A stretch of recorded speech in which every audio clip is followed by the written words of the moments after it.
Ujambo mpenzi mtazamaji, kwa majina kamili naitwa Mr. George.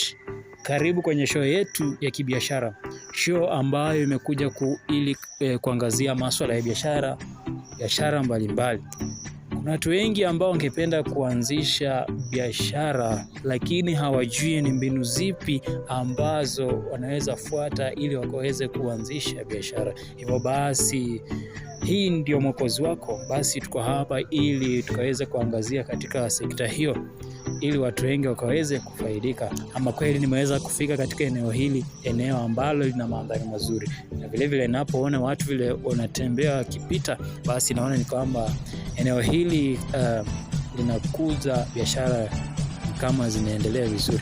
Basi leo hii tutaweza kuambatana na mmoja wetu katika eneo hili ili tukaweze kuwa na mazungumzo naye na tukaweze kupata, je, mtu anaweza anzisha je biashara, na je mtu anaweza kumanage aje biashara, na vile vile anaweza kuendeleza aje biashara zake ili hatimaye biashara ikaweze kuwa kama ni kazi, na vile vile kaweze kutoa kitu pale nyumbani. Tutaweza kuambatana na mwenzetu hapa akaweze kutujuza. Jambo sana. Jambo sana. Karibu sana kwenye show zetu za Mr. George Entertainment, show ya kibiashara ambayo inaelimisha vijana wengi kuhusiana na biashara. Watu wasiogope kufanya biashara. Karibu sana. Kwa majina waitwa nani? Kwa majina naitwa Bwana Hakim. Naam. Ndio, mimi ni mfanyi biashara. Na nimekuona yenyewe unauza mikoba mizuri sana katika eneo hili. Wewe ndio nakuona unajulikana sana kwa kusupply hizi bidhaa, mikoba za kubebea mizigo. Naam, ndio nzuri sana. Dio. Na hebu nikuulize, unajua kuna watu wengi wanatutazama kule na kuna yule ambaye angetamani sana kuingia katika sekta ya kibiashara. Kwa mfano wewe unayeuza hizi mifuko za kuweka bidhaa. Je, mtu anaweza ni njia zipi ambazo mtu ataweza kuzitumia ili aweze kuanzisha biashara kama hizi? Ni njia mingi sana ambayo mtu anaweza tumia. Naam. Kwanza kabisa, tunaangalia kitu inaitwa market availability. Naam. Na availability of raw resources. Okay. Kama hii sasa ni raw resources. Raw resource. Ndio. Hii si finished product. Hii pia ni kama finish na pia ni raw. Unajua inatumika kwa njia mingi sana. Naam. Maana hii inaweza tumika pia kuunda kitu inaitwa mask. Mask. Ndio. Kweli kabisa. Kwa hivyo hiyo ni creativity. Naam. Kwa hivyo kabla uanze hii biashara, naam, you have to survey the market. That's the factor number one before starting a business. Ndio. You have to survey the market. You have to survey the market. Okay. Uangalie kitu ambacho watu wanakihitaji zaidi. Kweli kabisa. Na hakiko katika hicho eneo. Eneo hilo. Kweli kabisa. Hakuna hapo. Sasa ukipata hiki kifaa, naam, kinahitajika zaidi. Naam. Lakini hakipo. Tafuta hicho kitu ukilete mahali hapo. Kweli kabisa. Ndio. Hiyo inaitwa entrepreneurship. Ndio. Entrepreneurship is the act of identifying a business idea. Ndio. Using the available resources. Hiyo ni ukweli kabisa. Ndio. Na hebu nikuulize. Ndio, uliza. Unajua kufanya hii kazi ya biashara inaweza kuwa rahisi, yes. Ndio. Lakini maybe mtu amekosa pesa za kuanzisha biashara. Ni mbinu zipi mtu anaweza zitumia ili apate angalau pesa za kuanzisha biashara? Kwanza kabisa, naam, ningependa kuambia tu kuna challenge mingi sana ya fedha. Naam. Lakini kwanza kabisa kuna financial resources. Okay. Financial institutions kama banks, SACCOs. Okay. Ukiwa kwa bank ama kwa SACCO, unaweza kopa loan. Okay. Na ukikopa loan, naam, hiyo loan tumia kuanzishia biashara yako. Naam. Hiyo ni jambo la kwanza. Naam. Jambo la pili, naam, unaweza omba marafiki pesa, naam, ama jamii, naam, na ukaanzishia biashara hiyo pesa. Naam. Lingine unaweza inherit, naam, kutoka kwa familia ama rafiki pia anaweza kuachia. Naam. Lingine, naam, unaweza kuiba. Ndio. Kuna watu wanaiba na wanaanzisha biashara. Kuiba hapana. Kuna watu wanaiba na kisha wanaanzia biashara mahali hapo. Biashara ya wizi hapana. Ndio, biashara ya wizi sasa hapana. Itakuwa na changamoto mingi sana. Maana kitu ya kwanza utakuwa na laana. Naam. Maana kitu cha kuiba hakiwezi kukufikisha mbali. Kweli kabisa. Wizi. Ndio. Lakini kuna watu ambao wanaiba na wanaanzia hiyo pesa biashara, lakini mara mingi huwa wafiki mahali. Okay. So mimi ningependa kuwaambia hivi. Naam. ni heri uende kwa financial institutions. Naam. Ukatafute loan. Naam. Ama kwa sako. Naam. Ama unaweza omba jamii wakusaidie. Naam. Lakini usiibe ili uanzishe biashara. Naam. Ndio. Na hebu nikuulize. Ndio.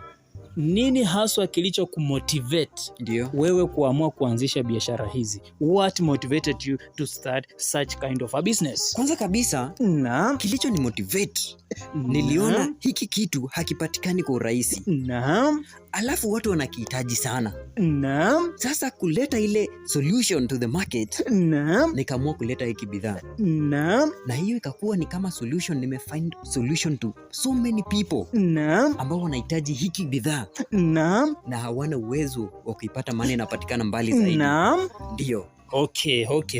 Na hebu nikuulize ni challenges zipi? Hebu nikuulize before nikuulize challenges. Ndio. Na hizi bidhaa unazipata vipi? Ama kuna supplier hapa anayekuletea, ama kuna mahali wewe huwa unaendea ndio ukaweze kuwauzia wateja wako? Sasa, naam, hii bidhaa ipatikani hapa karibu. Naam. Mpaka tuende kule jijini. Naam. Ndio tuipate. Naam. Alafu tuilete. Naam. Kwa hivyo, naam, hiki bidhaa, naam, kina umuhimu ndio. Naam. Lakini kinapatikana mbali zaidi. Naam. So mpaka tuende jijini ndio tukilete, maana hapa karibu hakuna mtu yoyote ambaye anauza hiki. Naam. Kwa wholesale price. Okay. Na sasa hebu nikuulize, wewe kama mfanyabiashara, ni challenges zipi ambazo unazipitia unapo supply hizi bidhaa zako katika eneo hili? Kwanza kabisa, naam, watu wanalalamika kuwa naam, bei ni ghali mno. Naam. Na kama unavyoona hivi vinatoka mjini. Okay. Havipatikani humuhumu. Naam.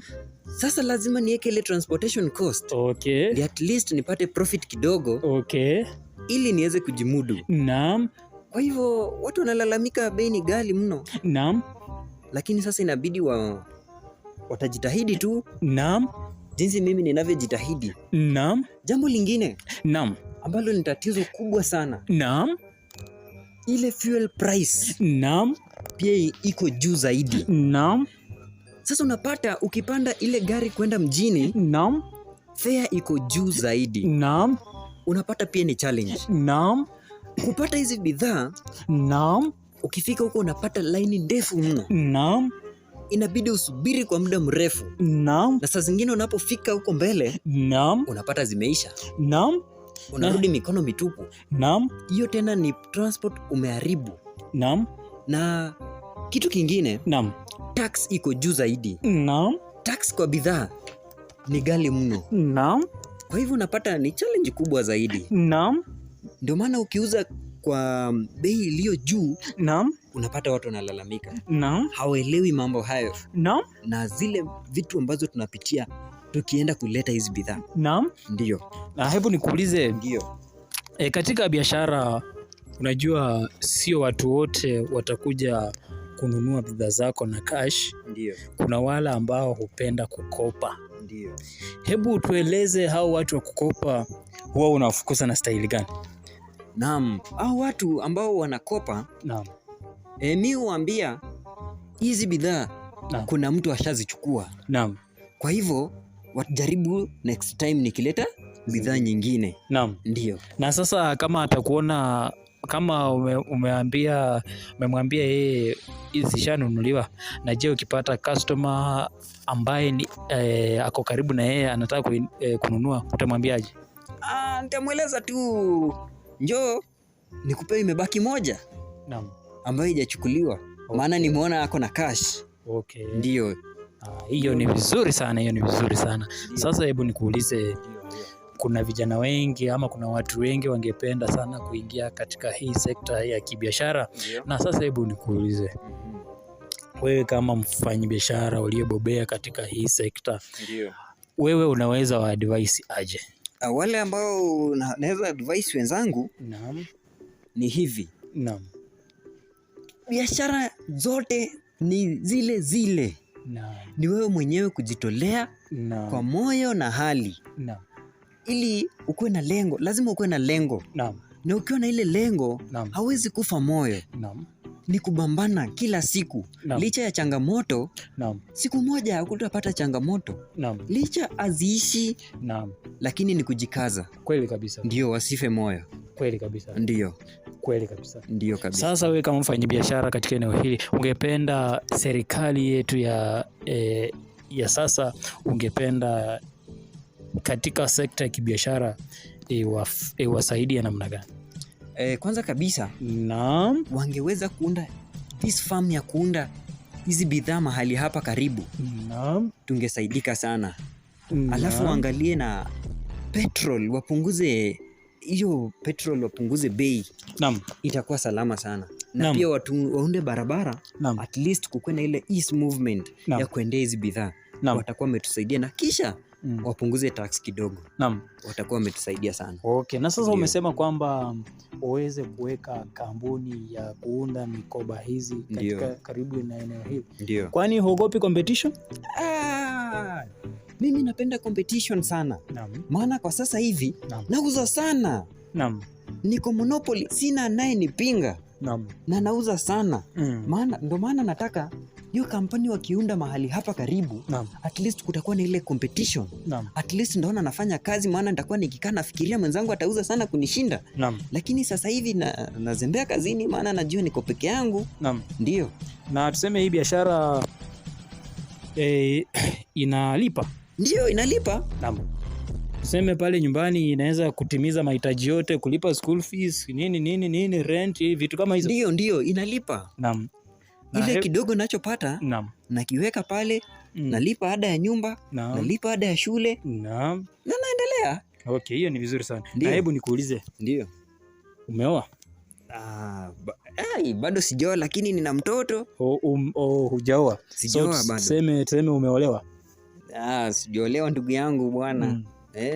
Okay, hapo ni sawa. Ndio. Sasa wewe, asante sana kwa kujiunga kwa show yetu. Ndio. Asante sana kwa kutupa mafunzo yale ambayo tumepata. Ndio. Yataweza kusaidia mmoja ama mtu yeyote yule ambaye alikuwa hana experience. Ndio. Karibu sana kwenye show zetu. Asante. Karibu tena na tena. Asante. Sisi tunashukuru kwa kututembelea. Asante sana. Basi na siku nyingine Mungu akipenda tutaonana. Ndio. Ili tukaweze kuzidi kujifunza mengi. Asante. Haya sana, karibu tena. Kwaheri. Amen. Basi watazamaji, ama kweli huyo amekuwa ni mwenzetu ambaye ametupa experience ambaye ako nayo, na hivyo basi nitazidi kuwaleta watu wengi mno ambao wana experience ambayo inaweza tupa mafunzo ambayo yanaweza saidia ili tukaweze kuinua biashara zetu. Basi nimeshukuru sana kwa kuchukua muda wako kununua bundles na kuendelea kukutazama. Basi na kuomba tafadhali, kama hujaweza kusubscribe, basi subscribe kwenye hii channel yetu ya Mr. George. Basi tuonane kwake majaliwa, Mungu akipenda tukaweze kuonana siku nyingine. Alhamdulillah.